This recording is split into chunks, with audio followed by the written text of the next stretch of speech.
Good evening, everyone. In coordination compound, today we are going to cover another interesting topic, that is nomenclature of coordination compounds. आप लोगों ने जब पहली बार organic chemistry में nomenclature सीखा होगा, बहुत एंजॉय किया होगा, मजा आता होगा नोमेनक्लेचर करने में, राइट? वैसा ही एंजॉयमेंट आज भी आपको मिलेगा while doing the nomenclature of coordination compounds. Organic compounds के नोमेनक्लेचर से ये इजी है, सिंपलर है. तो let's move toward first writing formula of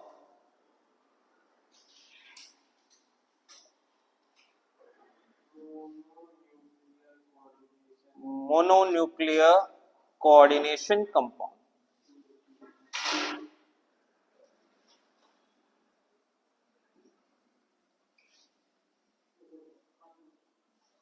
writing formula of mononuclear coordination compounds. मेरा ये देखो तो माइक ऑन है ना? ओके.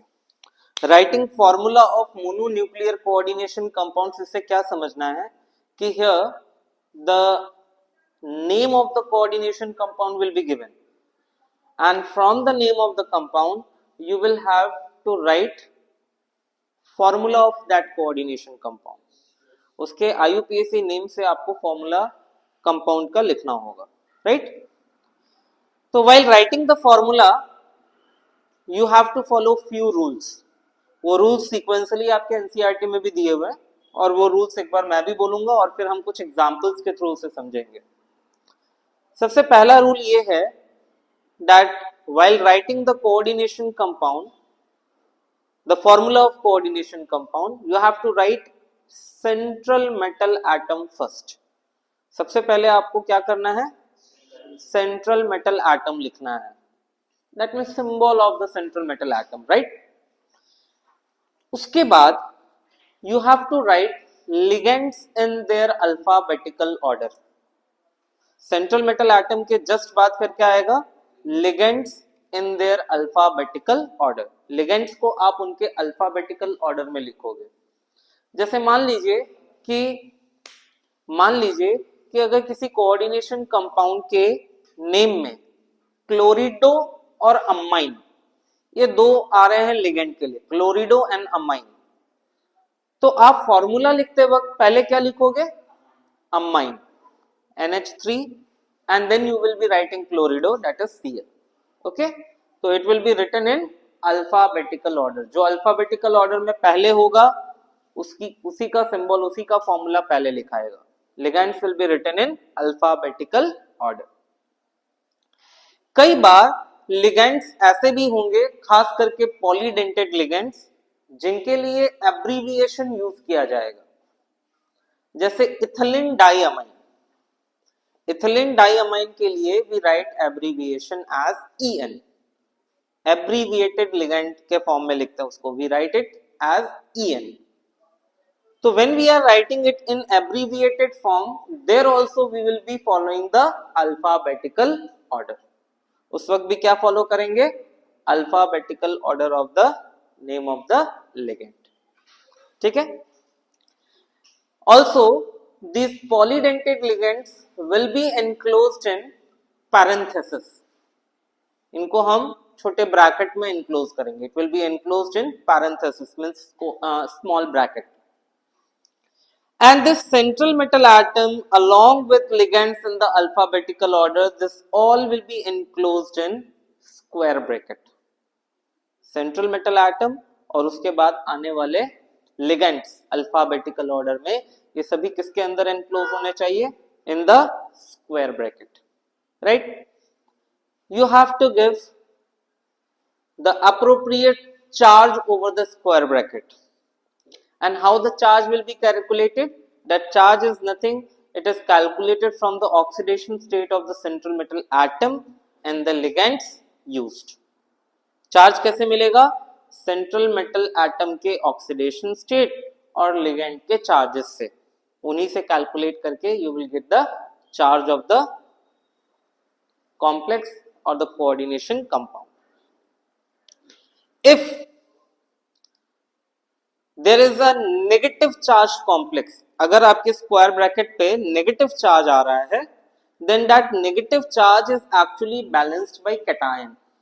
वो नेगेटिव चार्ज किससे बैलेंस होता है? कैटायन से। वो कैटायन आपको कोऑर्डिनेशन कंपाउंड के नेम में पता चल जाएगा। और अगर पॉजिटिव चार्ज हुआ, अगर कोऑर्डिनेशन स्फीयर या स्क्वायर ब्रैकेट पे पॉजिटिव चार्ज आ रहा है, तो that will be balanced bye anion. ये भी आपको नेम से पता चल जाएगा। ठीक है, तो एक एक करके कुछ एग्जांपल्स लेते हैं। आप सबसे पहले अपना जरा पेज टर्न कीजिए, उसमें आप देखिए कुछ एग्जांपल्स में दिया होगा the name of the coordination compound must be given, और आपको उसका IUPAC फॉर्मूला लिखने को कहा गया होगा। बोलो तो, कोई एक कंपाउंड बोलिए पहले।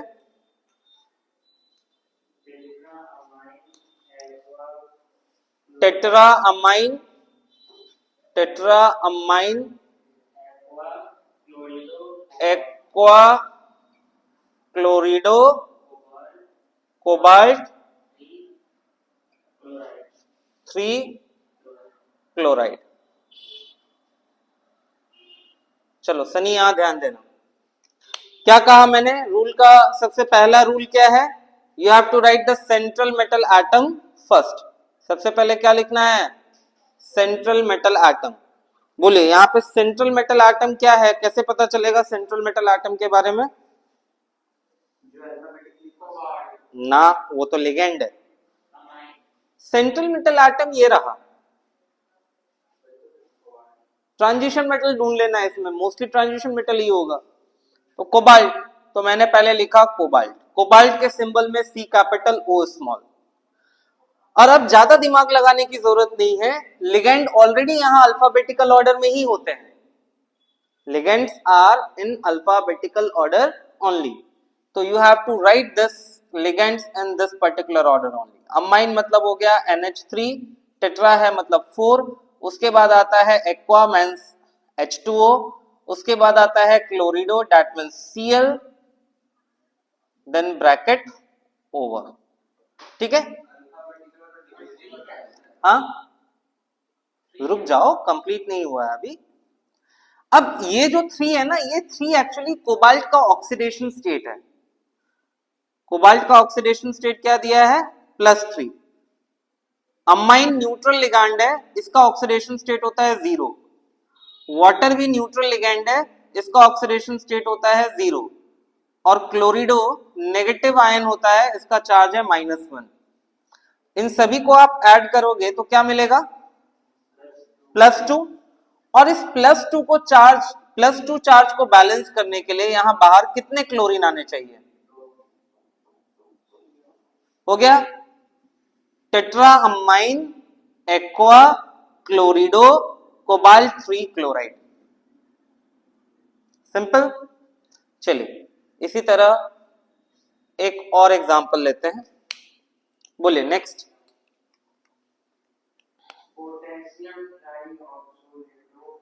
पोटाशियम ट्राईऑक्सलेटो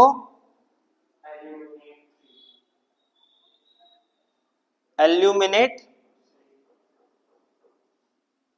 3। Potassium trioxalato aluminate 3। तो इसमें सबसे पहले within the square bracket, पिछले ध्यान देना, आपको metal central metal atom identify करना है। ये आपका सेंट्रल मेटल एटम। इस कोऑर्डिनेशन कंपाउंड के नेम में ये रोमन न्यूमरल जो पैरेंथेसिस में दिया रहता है आगे जाकर टुवर्ड्स द एंड, उसके जस्ट पहले वाला मेटल ही आपका सेंट्रल मेटल एटम है। तो ये हो गया Al, एल्यूमिनियम, राइट। फिर बोल रहा है ट्राईऑक्सलेटो। ट्राईऑक्सलेटो मतलब हुआ C2O4 होल थ्राइस, राइट। ये पार्ट हो गया कोऑर्डिनेशन स्फीयर या कोऑर्डिनेशन एंटिटी का। इसमें देखो एल्यूमिनियम की ऑक्सीडेशन स्टेट दी हुई है +3 और 3 ऑक्सलेट आयन है। ऑक्सलेट का चार्ज होता है -2। क्या चार्ज आ रहा है यहाँ पे? -3 आएगा। तो -3 को बैलेंस करने के लिए यहां पे कैटायन कितना होना चाहिए? क्या बना ये K3Al C2O4 whole thrice. Easy. चलिए let us take one more, एक और। Potassium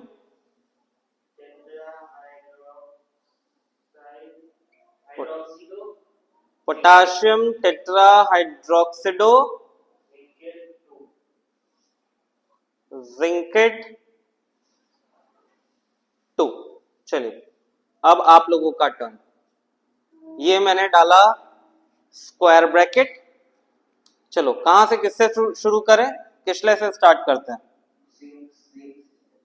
किसले, zinc is the central metal atom, right. तो चलो मैंने लिख दिया जिंक। फिर बोल रहा है टेट्रा हाइड्रोक्सिडो। हाइड्रोक्सिडो का मतलब क्या हुआ? OH, OH। और टेट्रा बोल रहा है, टेट्रा मतलब कितना हुआ? 4। ये क्या हुआ? Coordination entity. ठीक है। जिंक का चार्ज क्या है? +2 और OH का -1 होता है। बोलो क्या बचेगा? -2। और -2 चार्ज को बैलेंस करने के लिए यहां पोटाशियम कैटायन कितना आना चाहिए? That is K2। इजी, पक्का ग्रिप मिल रहा है आपको? चलिए एक और बोलो।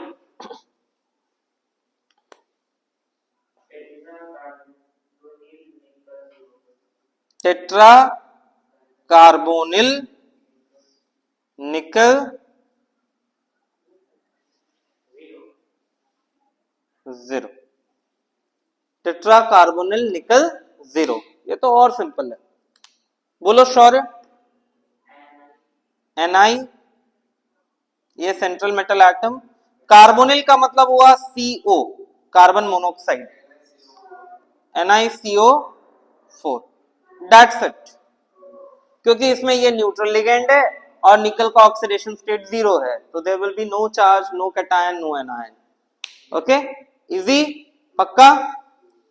चलिए अब बोर्ड एग्जामिनेशन में कॉन्स्टेंटली पूछा जाने वाला एक कॉम्प्लेक्स यहां पे नाम लिख रहा हूं, उसकी फॉर्मूला आप मुझे बताओगे।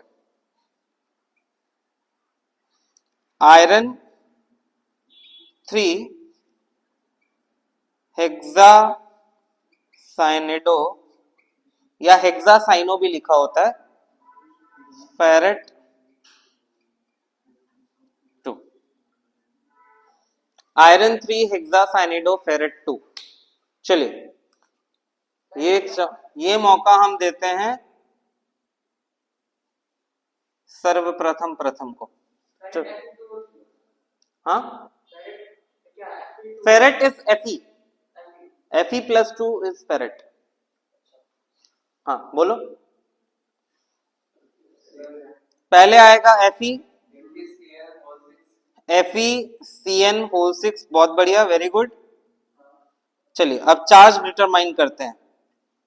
तो चार्ज इसका +2 है और ये 6 × -1 कितना आ रहा है? -4। मतलब इसके ऊपर कैसा चार्ज आना चाहिए? -4। और ये बोल रहा है इसके साथ जो कैटायन है वो क्या है? आयरन 3, मतलब Fe3+। तो आपको पता है कि फॉर्मूला लिखने में जो है चार्जेस हम क्रिस क्रॉस कर देते हैं। तो हम क्या लिखेंगे? Fe4 then FeCN6 whole thrice. ये बोर्ड एग्जामिनेशन में रिपीटेडली पूछा हुआ क्वेश्चन है। ठीक है, इसको याद रखिएगा। पिछले एक बार फिर से बताऊं। देखो आयरन 3, ये यहां पे कंफ्यूज मत होना, this is not the central metal atom, ये कैटायन पार्ट है। सेंट्रल मेटल एटम आपको इधर एंड की तरफ में दिखेगा। ठीक है, तो फेरेट का मतलब वो आयरन ही है, वो Fe है और ऑक्सीडेशन स्टेट उसका +2 है। तो पहले मैंने स्क्वायर ब्रैकेट में लिखा Fe। इसके बाद बोल रहा है हेक्सासाइनिडो, साइनिडो मतलब Cn और 6 है। अब इसका मैंने चार्ज कैलकुलेट कर लिया कि स्फीयर पे क्या चार्ज आएगा, -4। और आयरन 3 कैटायन यूज हो रहा है, मतलब वो Fe3+ है। अब जब हम नॉर्मली फॉर्मूला लिखते हैं आयोनिक कंपाउंड्स का, तो हम क्या करते हैं, चार्जेस को क्रिस क्रॉस कर देते हैं। तो ये 3 इधर आ जाएगा, 4 इधर आ जाएगा, Fe4 FeCN होल 6 थ्राइस, है ना। एक और क्वेश्चन, चलिए।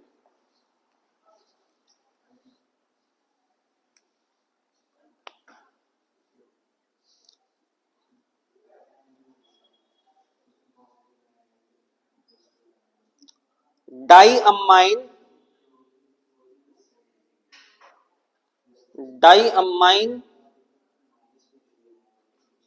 बिस इथेन 1,2 डाइअमाइन कोबाल्ट 3 आयन।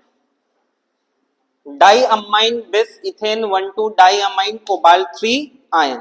चलिए बोलिए। Very good. प्रथम आप भी बोलो CO, देन डाइअमाइन मतलब NH3 whole twice. Ethane 1,2 diamine is ethylene diamine, EN whole twice and 3। अब ये दोनों के दोनों न्यूट्रल है, तो इसका जो +3 चार्ज होगा वो यहीं पे यहां रिफ्लेक्ट होगा, हो गया। डाइअमाइन बिस 1 इथेन 1,2 डाइअमाइन कोबाल्ट 3 आयन। ये लिगेंड है, इथिलीन डाइअमाइन कॉमन नेम है, इथेन 1,2 डाइअमाइन IUPAC नेम है उसका, है ना। और बिस का मतलब हुआ 2 बार है। इथिलीन डाइअमाइन का एब्रीविएटेड फॉर्म है, एब्रीविएशन में इसको EN लिखते हैं, ठीक है। चलिए, तो ये जो आपको एग्जांपल्स बताए मैंने, ये सभी एग्जांपल्स किसके हैं, नेम टू फॉर्मूला। हाँ, जैसे ऑक्जेलेटो के लिए भी हम OX यूज करते हैं, है ना। ट्राइफिनाइल फॉस्फाइन के लिए PPH3 यूज करते हैं, है ना। इथिलीन डाइअमाइन टेट्राएसिटेट के लिए EDTA यूज करते हैं। बहुत सारे हैं, जैसे जैसे आप एग्जांपल्स करोगे वैसे वैसे आपको पता चलता जाएगा। नहीं, ओके। चलिए, let's pause it here and then we will see writing IUPAC name of mononuclear coordination compounds. Okay, let's see now. पहले हमने देखा कि नाम दिया हो तो फॉर्मूला कैसे लिखना है, राइट। अब देखते हैं writing name of mononuclear coordination compound. Mononuclear का मतलब हुआ वो कोऑर्डिनेशन कंपाउंड्स जिसका सेंट्रल मेटल एटम एक ही हो, only single central metal atom should be there, है ना। ऐसे भी कोऑर्डिनेशन कंपाउंड्स होते हैं जो पॉलीन्यूक्लियर, बाइन्यूक्लियर या पॉलीन्यूक्लियर होते हैं, मतलब उसमें एक से ज्यादा सेंट्रल मेटल एटम प्रेजेंट होते हैं। लेकिन अभी हम नेमिंग जो सीख रहे हैं वो उन्हीं कोऑर्डिनेशन कंपाउंड्स का सीख रहे हैं जिसमें एक ही सेंट्रल मेटल एटम, ठीक है। तो while writing the name of mononuclear coordination compounds, you have to write the name of cation first. क्या लिखना है पहले, नेम ऑफ द कैटायन। और कौन सा कैटायन, वो जो स्क्वायर ब्रैकेट के लेफ्ट हैंड साइड में हो। जैसे अभी थोड़ी देर पहले एक कॉम्प्लेक्स हमने देखा था K3Al2CO4 होल थ्राइस, उसमें अगर हमें नाम लिखना हो तो we will start from naming the cation first, potassium से स्टार्ट करेंगे, राइट। तो कैटायन को सबसे पहले नेम किया जाएगा, याद रखना है। दूसरा, after cation you will have to, ऐसा भी होगा जो कॉम्प्लेक्स में कैटायन हो ही ना, तो कैटायन अगर नहीं है तो नहीं लिखना है, राइट। अगर कैटायन हुआ तो you will have to write cation name first. Then you have to write the name of ligands in alphabetical order. आपको क्या करना है, लिगेंड का नाम लिखना है, और कैसे लिखना है, अल्फाबेटिकल ऑर्डर में। You have to write name of the ligand with alphabetical order. अगर ligand नेगेटिवली चार्ज्ड है, एनायंस अगर एनायनिक लिगेंड है तो एनायनिक लिगेंड के केस में the name of the ligand will and with O। जैसे Cl minus, normally हम उसे क्लोराइड आयन कहते हैं, लेकिन यहां नेमिंग के वक्त उसे लिखेंगे क्लोरिडो। Br माइनस ब्रोमाइड आयन, इसे लिखेंगे ब्रोमिडो। Cn माइनस साइनाइड आयन, इसको लिखेंगे साइनिडो। OH माइनस हाइड्रोक्सिल आयन, इसको लिखेंगे हाइड्रोक्सिडो। ऑक्सलेट आयन C2O4 माइनस, इसको लिखेंगे ऑक्सलेटो। तो जितने भी नेगेटिव लिगेंड होंगे उनके नेम के एंड में क्या लगेगा? O। Their name will and with O। और जो न्यूट्रल लिगेंड्स होंगे उन न्यूट्रल लिगेंड को हम एज इट इज जैसा उनका नाम है वैसा ही लिखेंगे, एक्सेप्ट फ्यू। जैसे अगर H2O हुआ तो H2O का हम वाटर नहीं लिखेंगे, H2O का हम लिखेंगे एक्वा। H2O क्या लिखेंगे? एक्वा। जैसे अगर NH3 हुआ तो NH3 को अमोनिया नहीं लिखेंगे, NH3 को लिखेंगे amine. NH3 will be written as amine. ठीक है। ये एक्वा, अमाइन, ये सभी आपको कॉम्प्लेक्सेस में पेरेंथेसिस में दिखेंगे, they will be inside the small bracket. ठीक है। इसके बाद you have to write the name of the central metal atom. क्या लिखना है? लिगेंड के नेम के बाद आपको सेंट्रल मेटल एटम का नाम लिखना है along with oxidation state of the central atom.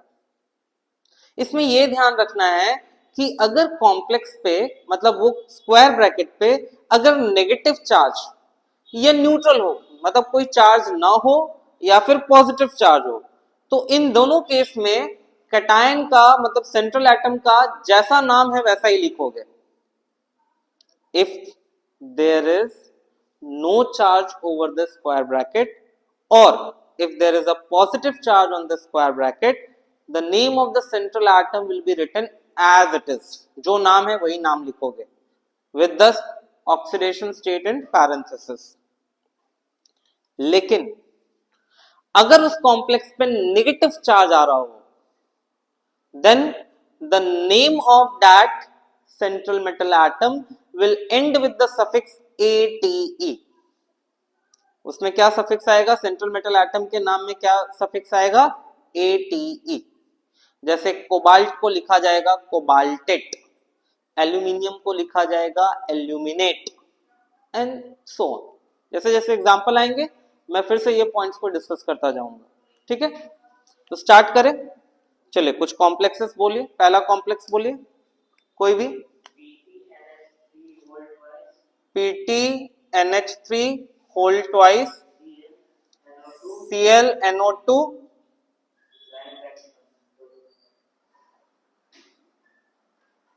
बस इतना ही है। ठीक है, देखो अब यहां पे आपको मैंने बोला कि सेंट्रल मेटल एटम का, प्रथम प्लीज यहां ध्यान दीजिएगा, सेंट्रल मेटल एटम का जब हम नाम लिखेंगे तो there we also need to write oxidation state of central atom. इसलिए जब भी आपको ये क्वेश्चन इस तरह का दिया जाए तो आप सेंट्रल मेटल एटम का ऑक्सीडेशन स्टेट कैलकुलेट करोगे।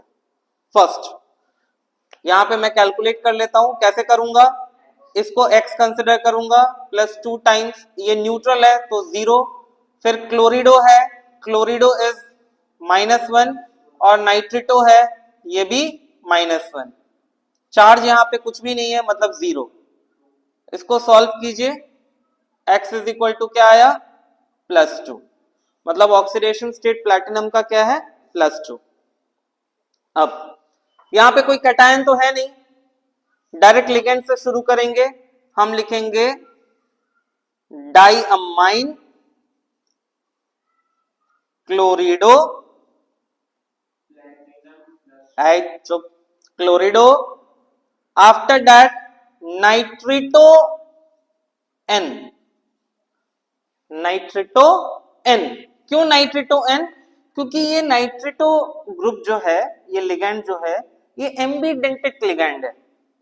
ये नाइट्रोजन के थ्रू भी बॉन्डिंग करता है और ऑक्सीजन के थ्रू भी। जब मैं इसको NO2 लिखूं मतलब समझ जाओ कि the bonding is through nitrogen atom, और अगर ऑक्सीजन के थ्रू दिखानी होगी बॉन्डिंग तो I will write it as ONO। अगर मुझे ऑक्सीजन के थ्रू बॉन्डिंग दिखानी होगी तो इसको कैसे लिखूंगा, ONO। यहां पे नाइट्रेटो एन क्यों लिखा, समझ में आ गया? ठीक है, अब मुझे ये बताइए,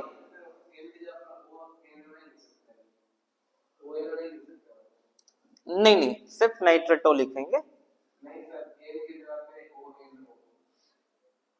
एन की यहाँ पे, नहीं नहीं नाइट्रेटो एन का मतलब हुआ कि nitrato is the ligand and it is bonded to central atom through nitrogen atom. हाँ ये एन ऐसे लिखा हुआ है ना, जहां नाइट्रेटो ओ होता वहां पे इसको ऐसे लिखा जाता। हाँ ठीक है, क्लियर। अब आप ये देखिए कि यहाँ पे इस कॉम्प्लेक्स के ऊपर कोई चार्ज नहीं, there is zero charge, right, कोई चार्ज नहीं है, तो हम लिखेंगे सेंट्रल मेटल एटम को as platinum 2। Diammine chlorido nitrato and platinum 2, simple. चलिए दूसरा बोलो।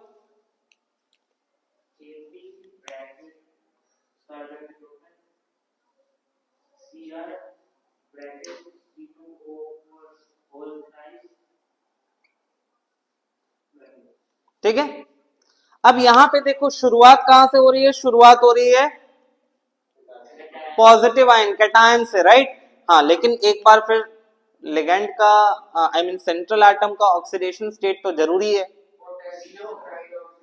अरे रुक जाओ, सेंट्रल एटम का ऑक्सीडेशन स्टेट निकाल लेते हैं। तो पोटेशियम का +1 होता है 3 मल्टीप्लाइड बाई +1 प्लस क्रोमियम का x कंसिडर कर लो एंड 3 मल्टीप्लाइड बाई C2O4 का -2 होता है, दैट इज इक्वल टू 0। अब x की कैलकुलेशन कीजिए, x इज +3। ठीक है, ये सबसे पहले करना, नहीं तो लास्ट में आप पक्का नोमेनक्लेचर गलत करके आओगे। ये रफ वर्क रहेगा आपका। तो ये हो जाएगा पोटाशियम ट्राई ऑक्सलेटो, गलत। अब देखिए यहां पॉजिटिव आयन आ रहा है, इसका मतलब ये हुआ कि इस कॉम्प्लेक्स के ऊपर कैसा चार्ज होगा, नेगेटिव। और मैंने बोला है कि when the complex is negative charge the central metal atom name will and with suffix ATE। तो हम क्या लिखेंगे, ट्राई ऑक्सलेटो क्रोमेट 3, आयन नहीं लिखेंगे, ओनली क्रोमेट 3। आयन तो तब होता जब वहां पे वो चार्ज सिर्फ रहता, पोटेशियम नहीं रहता, तब आयन लिखते। Potassium tri ऑक्सलेटो chromate 3।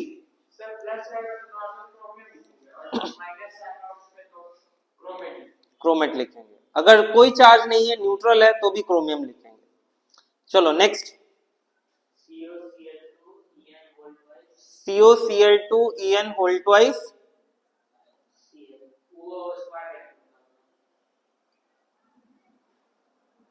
बस इतना ही है ना।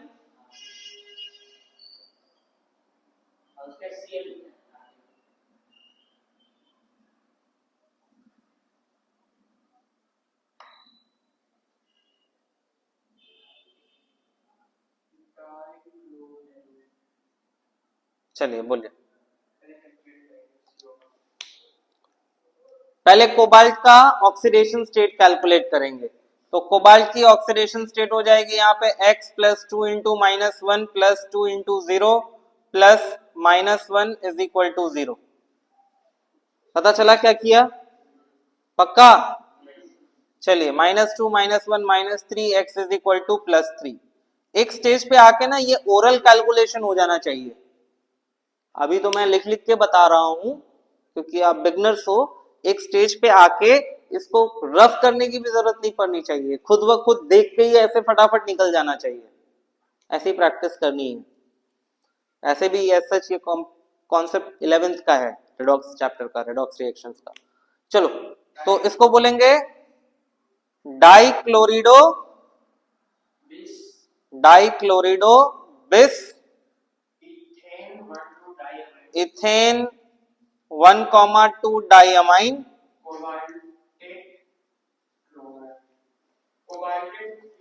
कोबाल्टेट नहीं होगा। देखो यहां पे Cl है, मतलब डेफिनेटली यहां पॉजिटिव चार्ज आया होगा, राइट? तो सिर्फ कोबाल्ट लिखेंगे, कोबाल्ट 3 क्लोराइड, आयन नहीं।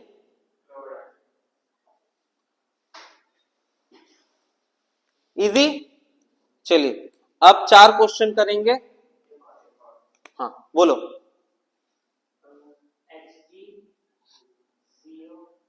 Hg, अच्छा Hg बाहर है।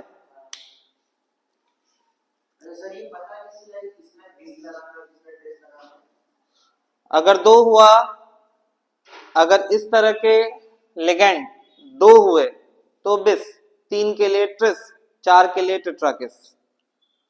ठीक है। हाँ Hg CO SCN होल 4, बस, राइट। चलिए तो यहां पे एक बार ऑक्सीडेशन स्टेट फटाफट कैलकुलेट करते हैं। ऑक्सीडेशन स्टेट के लिए कोबाल्ट का X, मर्क्यूरी का बोलो +1, यहां पे कुछ नहीं है मतलब 1 है ना, तो 1 ही होगा ना इसका। अच्छा +4 इंटू थायोसाइनेटो का होता है -1 is equal to x is equal to क्या आ गया +3। चलिए तो ये हो जाएगा मर्क्यूरी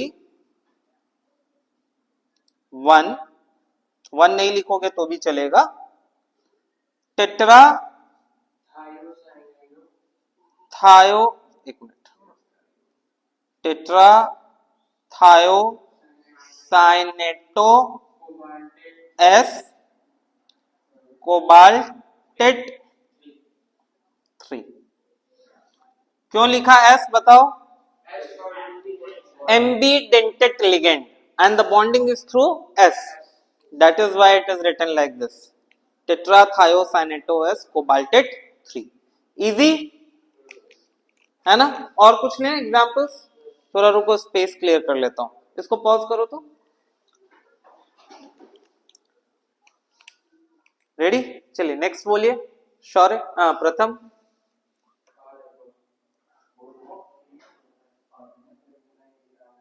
इतना टाइम बोलो, next question. CONH3 whole 5, CO3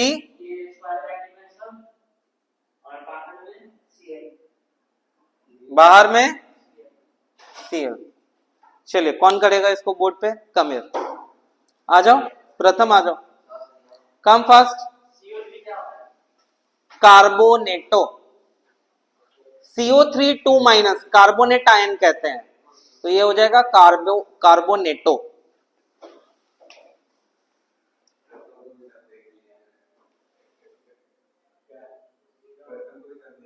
5 times 0, yes, -2 plus -1 chlorine का, yes, okay good. x is equal to +3, very good. हाँ अब आगे लिखिए, थोड़ा फॉन्ट का साइज बढ़ा देना।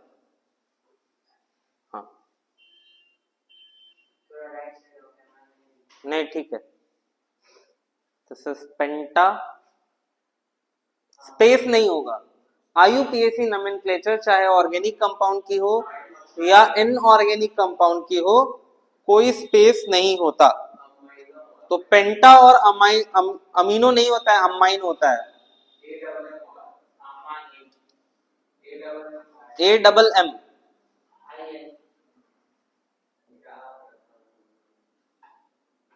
Amine, very good. कार्बोनेटो,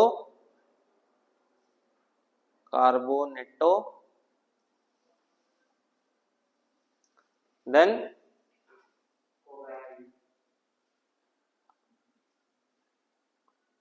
very good.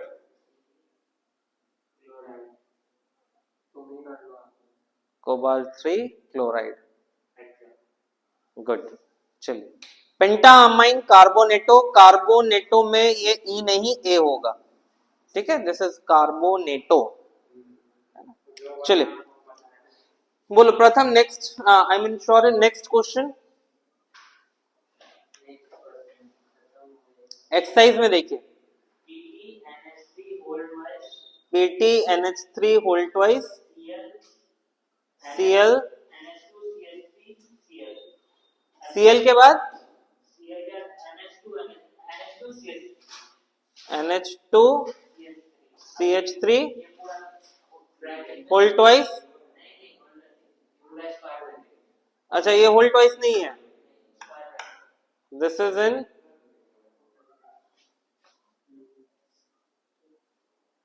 Square bracket. Then Cl. चलो आ जाओ, सॉरी आ जाओ. मिथाइलामाइन. मिथाइल नेगेटिव होता ना तब ना अमीनिटो करते. न्यूट्रल है ये. हाँ, चलिए फास्ट. फॉन्ट बढ़ा दो प्लीज, साइज बढ़ा दो.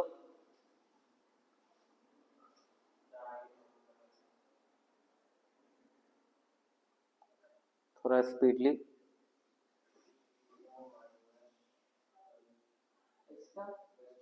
जीरो. न्यूट्रल बोला ना तो जीरो हुआ ना.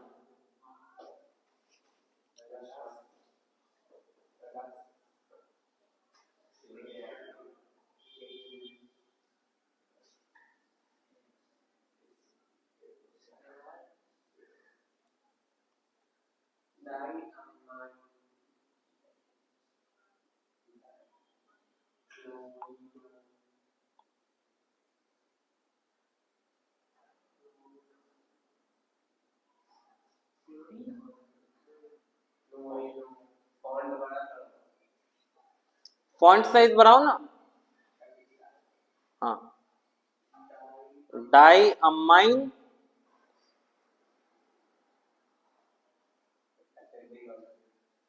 डिसेंडिंग. क्लोरिडो.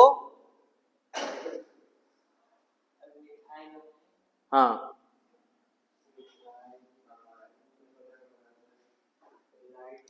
मिथाइल अमाइन या मिथेन अमाइन. हाँ, सही जा रहे हो. पी स्मॉल ही होगा. प्लैटिनम ब्रैकेट में 2 क्लोराइड. Platinum 2 chloride. चलिए गुड. बोलो नेक्स्ट. नेक्स्ट. कितना time next. K3Fe C2O4 whole thrice. That's it. आइए सनी आ जाइए. चलो कम ऑन.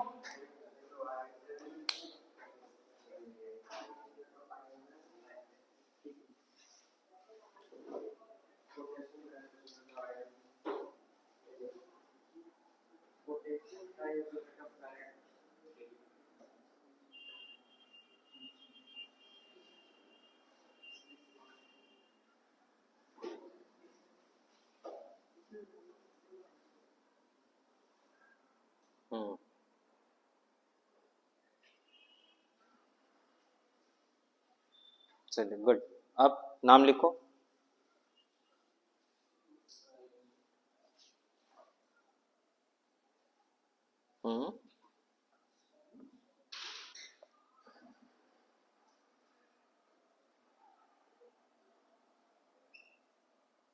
Very good.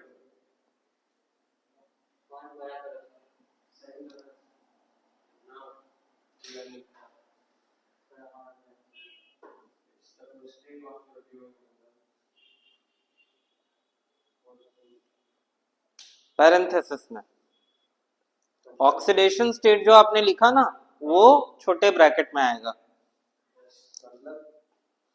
अरे ये ऐसे स्मॉल ब्रैकेट में एनक्लोज करना होगा। Potassium tri oxalato ferrate 3। ठीक है, लास्ट वन बोलो।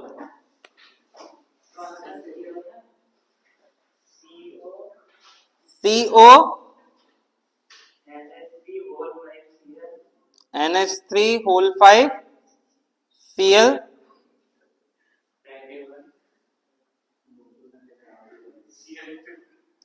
Cl2। ये ऐसा रिपीटेड क्यों लग रहा है मेरे को? चलो कम।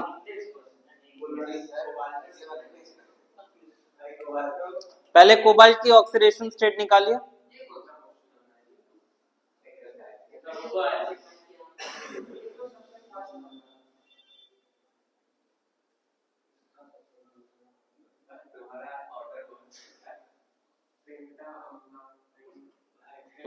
ये Cl2 छुटा हुआ है,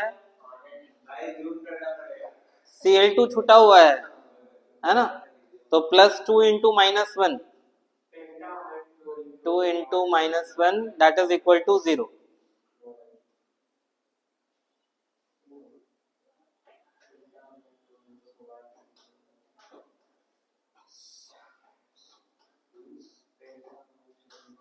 +3। थोड़ा फॉन्ट का साइज बढ़ा दो, ये तो मतलब एकदम माइक्रोस्कोपिक लिख रहे हो आप।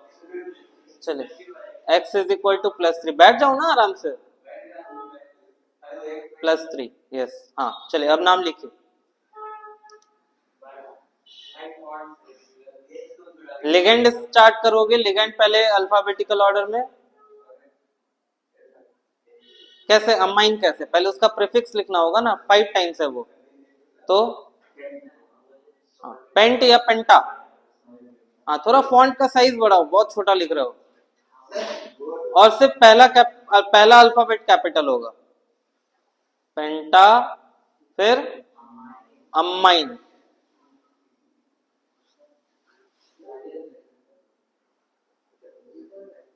पूरा डिसेंडिंग ऑर्डर में जा रहा है। पेंटा अमाइन, फिर नेक्स्ट कौन सा लिगेंड है? हाँ तो क्लोरीन को कैसे लिखते हैं? क्लोरिडो। अच्छा यहाँ पे पॉजिटिव चार्ज होगा तब ना, यहाँ नेगेटिव आयंस यहाँ पे थे। तो कोबाल्ट को कैसे लिखोगे? कोबाल्ट ही लिखना होगा। सेंट्रल मेटल एटम का नाम लिखो। 8 कब लगाते हैं? नेगेटिव चार्ज कॉम्प्लेक्स में। कोबाल्ट उसका ऑक्सीडेशन स्टेट ब्रैकेट में लिखिए। हाँ और बाहर क्या था स्क्वायर ब्रैकेट के? स्क्वायर ब्रैकेट के बाहर क्या था? हाँ तो इसके लिए क्लोराइड लिखना होगा ना लास्ट में। क्लोराइड। फाइन। और प्रैक्टिस की जरूरत है, डरा हुआ काफी है ये। चलो तो I think this much example is enough. Let us have a pause and then we will move on to next.